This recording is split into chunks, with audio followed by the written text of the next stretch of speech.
Hello, my name is Aaron Cunningham. I am partnered with Dawson Rhodes for this point-counterpoint presentation, and I'm going to be talking about food choice and subsidizing food. So, I'm going to be talking about what subsidies are and what food choice is, just to make sure that the definitions are clear so that this presentation can go forward with limited confusion. I'm going to be talking about why food choice is important. I'm going to be talking about why you would subsidize food and the effect subsidizing food has. Then I'm going to be talking about the compatibility between food choice and subsidizing food. And then I'm going to be telling you the conclusions I have drawn from research and talking with Mr. Rhodes on this subject. So, subsidies are, to give a quick background, a tool used by governments to control surplus of crops. So subsidies,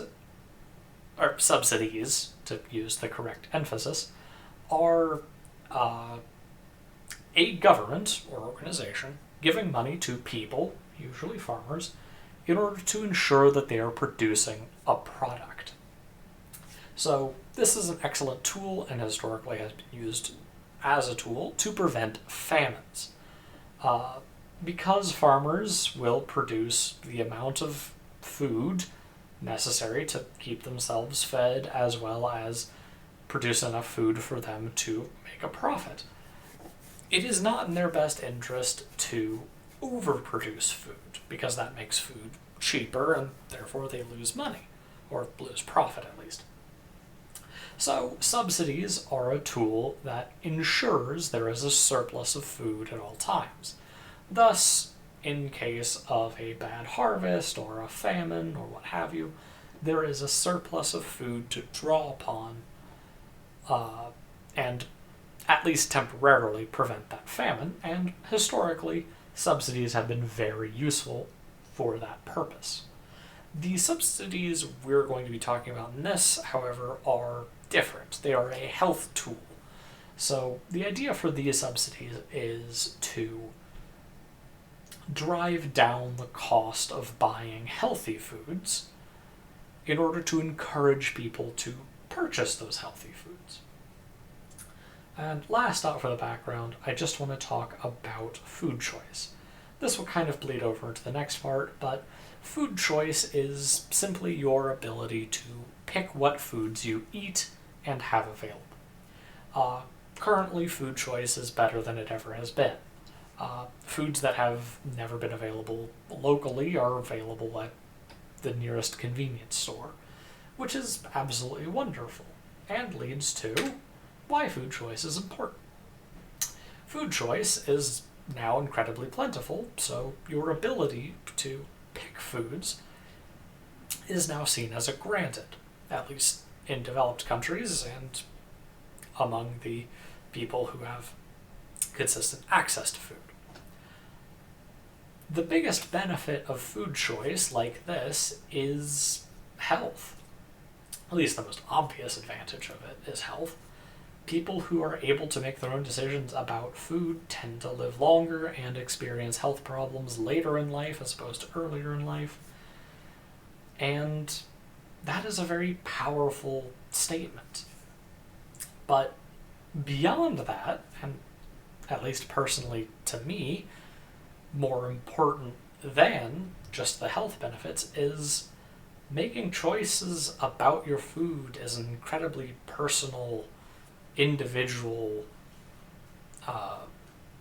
ability that should really never be taken away, because people making their own choices about their food is a reflection of their culture, their identity, who they are as a person. Even beyond your favorite food and least favorite food, being able to respect and participate in various faiths and cultures that either restrict or encourage different foods being eaten is very important to a very, very large number of people.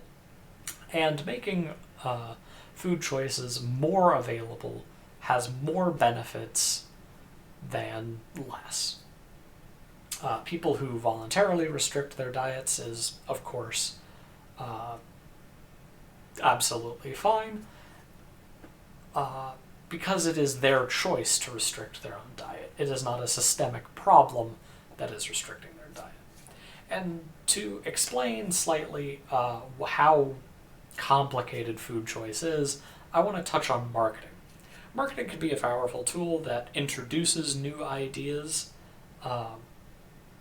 to people. It can introduce new products, new tools that increase food choice, but it can also be a tool that reinforces old choices and lowers food choice. But this one thing, marketing, which sounds small, but in modern society isn't, dramatically affects how food choices are made, nationwide and globally. I just want to use that example to drive home how many things affect food choice, both positively and negatively, in the world. There are 1,000 factors for food choice, and they're all important in their own way. So now I want to talk about subsidizing food. So subsidizing food, as it is used here as a food or a health tool, is trying to drive down the cost of buying healthy foods to, at least in part, increase the buying power of consumers. And to explain how food choice and subsidizing food affect each other, I have to explain how market forces work. And I'm going to do this very quickly. So market forces are the pressure consumers of products feel and producers of products feel about the consumption and production of their products. So the current way subsidies work and how they've worked traditionally is you're affecting the sellers, the producers of products. You're giving farmers money for their crops. So you're increasing the pressure on farmers to make more crops. The health tool version of subsidies works in the opposite way. It puts pressure on consumers to buy specific products. It also puts pressure on sellers to make different products, but the force is affecting consumers predominantly. That is the focus of where the subsidizing is. It's not a byproduct like it currently is, it is the intent. So that is how subsidizing and food choice are related and incompatible with each other. When you put more subsidies on more specific products, the ability for people to make choices about their food goes down, and vice versa. So I hope that's just an obvious conclusion now that I have all of the facts laid out. So I want to give a specific example of how these forces can interact and cause negative side effects that are not intentional. So let's say you have a subsidy on whole wheat products, whole wheat bread. That is a very reasonable thing to put a subsidy on, because whole wheat products have been shown to be high in fiber, high in vitamins, high in minerals, high in containing protein, and are a recommended source of calories for many, many people. And many, many people eat them every day, and they're very healthy and happy, and that's absolutely wonderful. But if you have a person who has, say, undiagnosed celiac disease, who has accidentally self-medicated by taking themselves on a gluten-free diet, you've now introduced a pressure on a person to be less healthy, make less healthy choices in their life, without adding any benefit to their life. A person with undiagnosed celiac who is, say, in a problematic economic position or are just cash savvy and wanting to save money, see that all of these wheat products are now a lot cheaper than they were and switch to eating wheat products, at least for the most part. And they start deteriorating health-wise. That's a major problem. And one that was caused by market forces, by subsidizing. So I hope that this is